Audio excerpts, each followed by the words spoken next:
She had $11 left in her checking account, a 9-year-old son who needed new shoes he hadn't asked for yet, and a black credit card sitting in her hand with no spending limit attached to it at all. In the 6 days that followed, what she chose to do with that card would end up changing the lives of everyone around her, including the billionaire who was secretly watching every single purchase she made from an office 2 floors above her own. This is the story of what happened when 3 women were handed the exact same amount of trust on the exact same morning, and only one of them had no idea she was being tested at all. This is the story of Denise Whitfield, a single mother from Atlanta, Georgia, and the 6 days that quietly reshaped everything she thought she understood about being seen. It is also the story of 2 other women handed the same card at the same company on the same Monday morning. One of them saw it as a shortcut to everything she had ever wanted for herself. The other saw it as a weapon she could finally use to take the promotion she had convinced herself she was owed. And the third woman, the one this story is really about, almost didn't use it at all. Denise worked in the warehouse division of Calder Retail Group, a national retail chain built from a single storefront by the father of a man named Weston Calder, nearly 50 years earlier. She had been there for 6 years, scanning inventory, taking every double shift she could get her hands on, and never once mentioning to a single coworker how close she actually was to falling behind on rent that month. Nobody at that company knew about the growing pile of unpaid bills sitting folded in a kitchen drawer. Nobody knew she had started skipping her own lunch some days just to make sure Isaiah never noticed anything was wrong at home. Weston Calder was 54 years old, a widower, and a man who had spent the last several years quietly wrestling with a question most people running a company his size never bother asking themselves. It wasn't who worked the hardest. It wasn't who hit the highest numbers each quarter. It was something much simpler and far harder to measure. Who could actually be trusted with something they were never told they had to earn? And so, working alongside his longtime head of compliance, a man named Harold Yates, Weston built something he never announced publicly and never explained to a single one of the 3 women it would involve. 3 employees, 1 week, 3 identical black company cards, each one active immediately, with no stated limit and no rules given out loud. And every transaction on every one of those 3 cards would be silently logged and reviewed in real time. Inside an office none of the 3 women had ever once set foot inside. Harold wasn't fully convinced this was a good idea, and he said so plainly the morning the cards went out. Sitting across from Weston's desk, he brought up something that had been sitting uneasily with him for weeks already. One of the 3 women already carried a reputation inside the company, a reputation for taking credit that wasn't hers and stepping over the people around her without a second thought. Weston listened carefully, nodded once, and told Harold something neither of them fully understood the weight of yet. Let it play out anyway. He wanted to know exactly what would happen when nobody thought they were being watched at all. The first of the 3 women was Bianca Sterling, 28 years old, a marketing coordinator whose entire sense of self seemed to run through how many people were watching her online at any given moment. She lived alone in a downtown apartment she could barely afford on her own salary, drove a car she was still several years from finishing paying off, and measured almost everything that happened in her life by how it would look to someone scrolling past it on a screen. To Bianca, being seen wasn't a side effect of a good life. It was the entire point of having one at all. 2 floors above Bianca sat the second woman, Renata Voss, 41 years old, with 15 years at the company behind her and 2 promotions she had watched go to people she believed worked less than she did. Renata had convinced herself, quietly and completely, that this unexplained card was some kind of test she absolutely could not afford to fail again.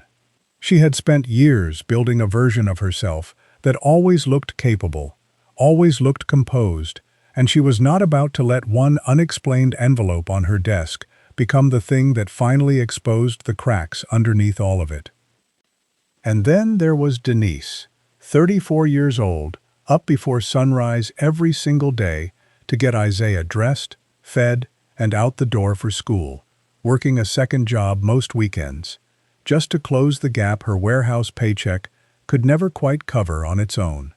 She never talked about any of it at the office, not the second job, not the shoes Isaiah had already outgrown 2 sizes ago, not the stack of bills she kept folded out of sight so nobody, including her own son, would ever have to see how thin things had actually gotten. To everyone around her, she was simply steady, dependable, and quiet.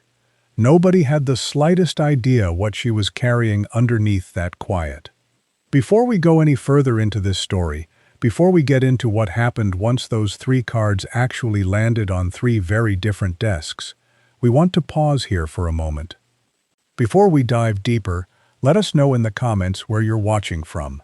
We'd love to hear from you, and don't forget to hit that subscribe button so you never miss any of our upcoming videos. Each of these 3 women was carrying something the other 2 knew nothing about. Bianca was carrying debt she had never told a single coworker about. Debt that had quietly followed her from one paycheck to the next for over a year. Renata was carrying an ambition so sharp it had started to cost her friendships inside the company, one careful maneuver at a time. And Denise was carrying the weight of a son who needed more than she could currently give him, and a silence about her own situation so complete that even her closest coworkers assumed her life outside those warehouse walls looked exactly as steady as she did. The 3 envelopes arrived on the same Monday morning, placed on each woman's desk with nothing attached except a single black card and a short typed note. The card had been issued in her name. It was active immediately. It needed to be used before the end of the week. That was all the note said. No spending guidelines, no explanation of what the card was for, no indication of what would happen once the week came to an end.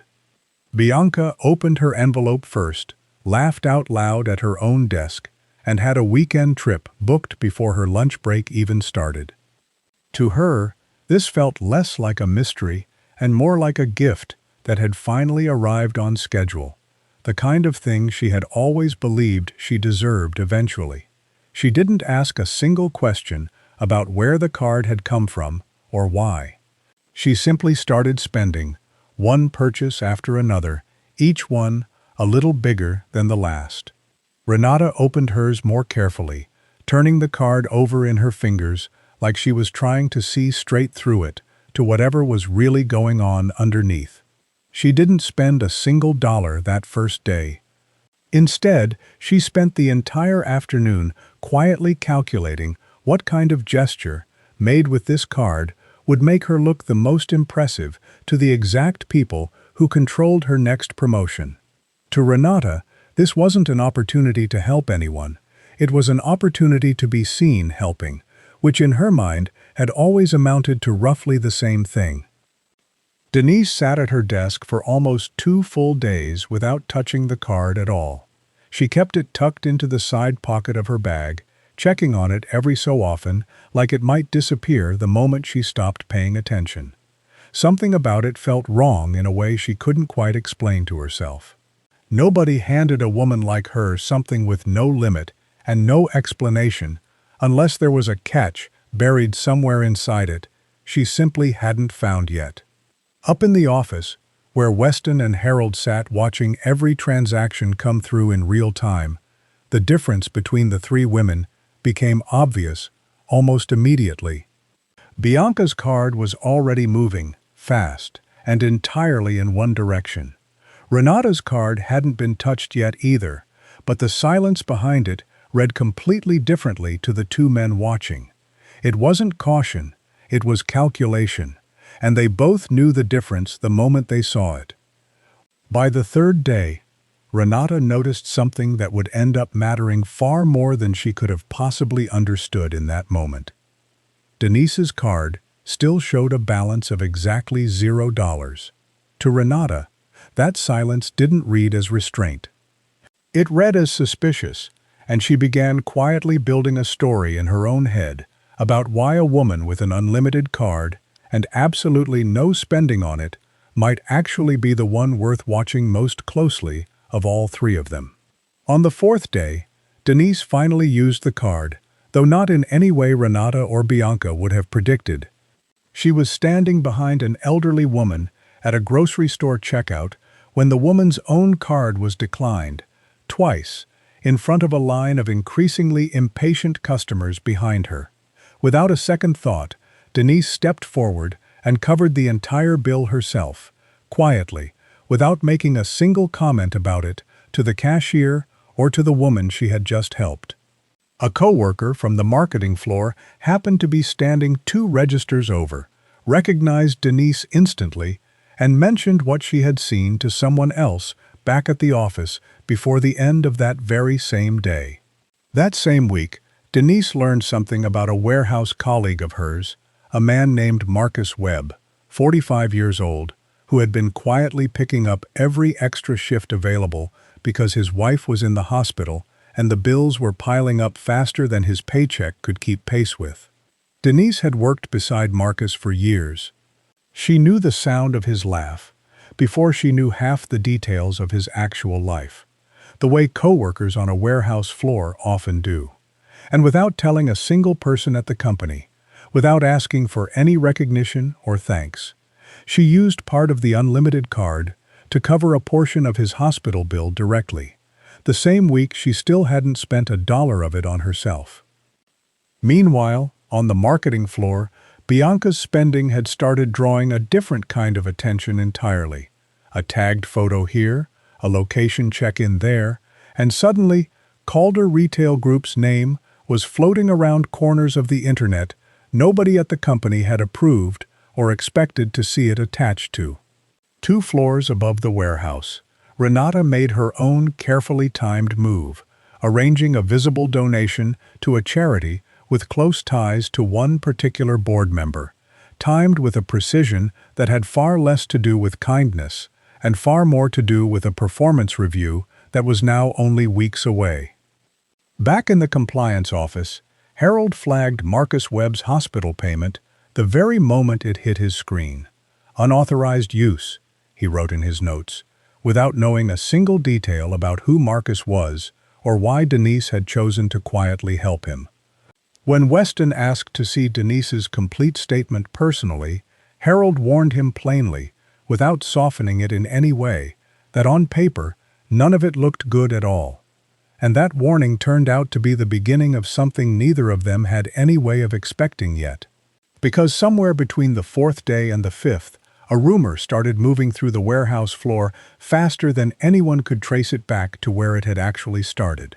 Renata had quietly told Harold she'd heard that Denise was moving company money into a personal account, a claim with absolutely nothing real behind it except Renata's own carefully placed suspicion from days earlier. By the time that rumor reached the people Denise worked beside every single day, it had already started changing the way several of them looked at her across the warehouse floor. Denise had no idea any of this was happening until she was called into a compliance meeting with no explanation given to her beforehand.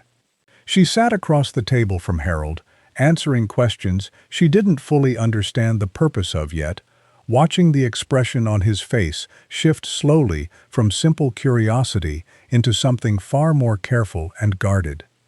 Somewhere in the back of her mind, she thought about Isaiah's school fundraiser, the one she had promised to help organize that very same week, now slipping further out of reach with every additional hour she spent sitting in that room. The questions kept coming, one after another. None of them explained, none of them connected to anything Denise could point to as an actual answer. She thought about Marcus, about the hospital bill she had covered without telling a soul, and wondered, for the first time, whether helping him had somehow been the very thing that landed her in this room in the first place. She hadn't done anything wrong. She knew that with complete certainty. But certainty didn't seem to be worth very much in a room where nobody would tell her exactly what she was being accused of. By the end of that meeting, Denise was suspended, pending review, and walked out of the building carrying a small box from her desk, while coworkers who had known her for years suddenly found reasons to avoid meeting her eyes as she passed them in the hallway. It was, without question, the lowest point in a week that had already asked more of her than any single week reasonably should have. Isaiah didn't understand why his mother came home early that day, or why she sat at the kitchen table for a long time afterward without turning on any lights. He only knew something was wrong, the way children often do, long before anyone explains it to them directly. Denise told him everything was fine, the same way she had told him everything was fine for years, and went to bed that night with absolutely no idea whether she would even have a job to return to once the week was finally over. That same night, alone in his office, long after everyone else had already gone home, Weston sat down and reviewed Denise's itemized statement in full for the very first time, line by line, transaction by transaction. And somewhere near the bottom of that list, he stopped completely still on a single entry he had not expected to find there at all. The next morning, Weston asked Harold to pull every transaction from all three cards, side by side, in complete and total detail, no exceptions and no summaries. What came back painted three very different pictures of three very different people. Bianca had spent nearly the entire available balance, every dollar of it on herself, without a single exception anywhere in the entire record. Renata's donation, once Harold cross-referenced the exact date against her upcoming performance review, was revealed for exactly what it actually was: a calculated move dressed up as generosity, timed precisely for maximum visibility to the people who controlled her career. And then there was Denise's statement, laid out in full for the first time: the hospital payment for Marcus Webb, a quiet delivery of groceries dropped off anonymously at New Hope Family Shelter, the same East Atlanta shelter she had volunteered at for years without ever once mentioning it to a single coworker. School supplies purchased for the children of a coworker she barely knew outside of passing conversations in the hallway, and almost nothing, next to nothing at all, spent on herself or on Isaiah anywhere in the entire record. Harold sat with that statement longer than he needed to, and something about it landed differently than he had expected it to. He noticed the exact date on the hospital payment and quietly checked it against something else buried in Denise's file, something that seemed completely unrelated at first glance. That same week, Isaiah had needed new shoes for school.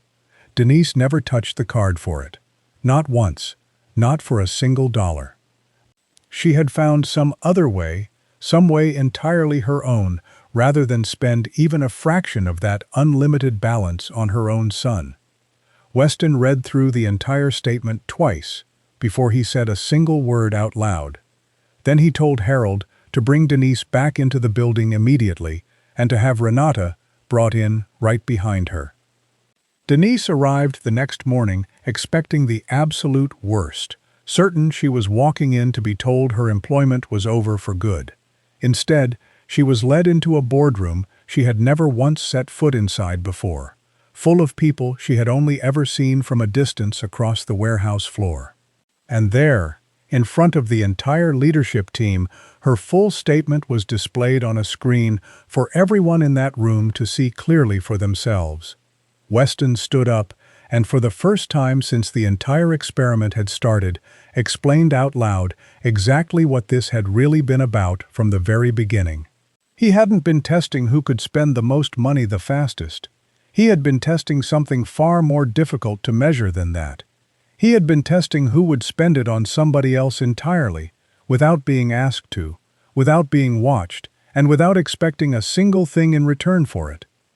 Marcus Webb was brought into the room shortly afterward, and in front of everyone gathered there, he thanked Denise personally for something she had never once expected any recognition for at all. Renata was confronted next, presented with the exact timeline Harold had carefully assembled over the previous 2 days, and after a long, uncomfortable silence that stretched across the entire room, she finally admitted that the rumor she had started had never had a single shred of truth behind it. Her involvement in the project ended there, handled quietly and without theatrics, in a private conversation that took place well after the larger meeting had already ended. Bianca sat through the full comparison of all 3 statements without saying a single word the entire time. And for what appeared to be the very first time all week, something behind her expression seemed to genuinely register exactly what she had missed, and exactly what it had cost her to miss it. Then Weston turned back to Denise and offered her something no one in that room, including Denise herself, had seen coming at all. A brand new position, created specifically because of what this entire experiment had revealed, head of the company's first ever Community Impact Division, with a real budget and real authority to keep doing exactly what she had already been quietly doing for years, long before anyone at that company had ever noticed her at all. Denise didn't answer right away. She sat with the offer for a long moment, and when she finally spoke, her first words weren't about the salary, weren't about the title, and weren't about anything close to what anyone sitting in that room expected to hear from her next. She asked for one thing before she would agree to any of it. She wanted Marcus Webb and 2 more of her warehouse co-workers brought onto the new team with her from the very first day. The same people who had stood beside her on that floor for years without ever once knowing what she was quietly carrying outside of work. Weston agreed without a moment of hesitation, and just like that, the terms of her acceptance were settled. In the weeks that followed, New Hope Family Shelter became an official, ongoing partnership with Calder Retail Group, instead of a place Denise had only ever been able to help on her own limited time and her own limited money. Isaiah's school fundraiser was fully covered well before its deadline ever arrived, and Marcus Webb's wife continued her recovery, one difficult day at a time, no longer carrying the added weight of hospital bills the 2 of them had been quietly drowning under for months on end. In the end, this was never really a story about an unlimited credit card at all. It was a story about what a person chooses to do with power, when nobody is checking, when nobody is watching, and when there is absolutely nothing to gain from being kind, except the simple fact of having been kind in the first place. Denise never asked to be tested. She never asked to be doubted, suspended, or whispered about behind her back either. She simply kept being exactly who she already was, long before anyone was paying attention, and long after she had every reason to stop. So we'll leave you with this question before you go. If you had been handed that same card, with no rules attached and nobody watching you, would you have spent it the way Denise did? Or would you have told yourself, just this once, that you deserved to come first? Let us know what you would have done down in the comments below, and if this story moved you even half as much as it moved everyone sitting in that boardroom, stay close, because we have another story coming very soon that we think you are absolutely going to want to see. Thanks for watching.